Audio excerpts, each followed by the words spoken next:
गाडीचे हप्ते थकले की बँक वसुली कर्मचारी गाडी उचलून घेऊन जातात किंवा वाहन जप्त करतात। याशिवाय कर्जदाराला वसुलीसाठी मारहाण केल्याच्या घटना आपण ऐकल्या असतील। पण वाहनाचे हप्ते थकल्यानं चक्क कर्जदाराच्या मुलाचं अपहरण केल्याचा धक्कादायक प्रकार सोलापुरात घडलाय।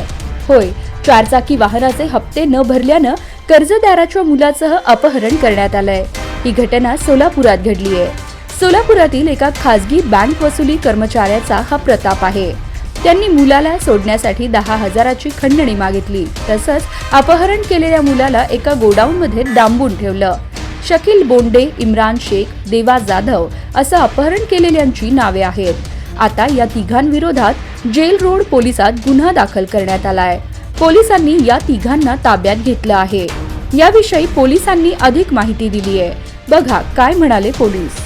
दिनांक 1 फेब्रुवारी 2025 रोजी जेलरोड पोलीस स्टेशनच्या हद्दीमध्ये एका तरुणाचं अपहरण झाल्याची तक्रार प्राप्त झाल्यावरून प्रकरणाची शहानिशा केली असता काही तरुणांनी, जे तरुण अपहरण करणारे होते ते एका प्रायव्हेट बँकेचे वसुली एजंट आहेत असं निदर्शनास आलं। आणि ज्या मुलाचं अपहरण झालेलं आहे, ज्या तरुणाचं अपहरण झालेलं आहे तो कर्जदार, म्हणजे चारचाकी वाहनासाठी कर्ज त्या बँकेने एका व्यक्तीला दिलेलं होतं। त्या व्यक्तीचा तो मुलगा आहे जो वाहन वापरत होता।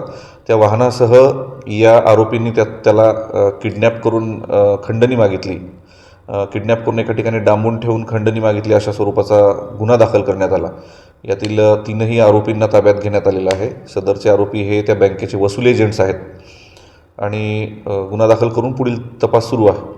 सदरील गाडीचं जे कर्ज देण्यात आलेलं होतं त्या कर्जाचे हप्ते थकल्यामुळे सदरील हप्ते वसुलीसाठी त्या मुलाला त्या वाहनासह अपहरण करण्यात आलं आणि त्याला एका ठिकाणी डांबून ठेवण्यात आलं, त्यांच्या जिथे ती वाहनं ते साठवून ठेवली जातात अशा वेअरहाऊसला, आणि त्याच्याकडून पैशाची मागणी करण्यात आली। सर्व या निमित्ताने सर्व सोलापूरच्या नागरिकांना माझं आवाहन असेल की अशा स्वरूपाची सक्तीची वसुली बँक अथवा बँकेचे नेमून दिलेले वसुली एजंट जर सक्तीची आणि गुंडगिरी करून वसुली करत असतील तर निश्चित आपण पोलिसांकडे यावं, पोलिसांकडे योग्य तो आपली तक्रार मांडावी।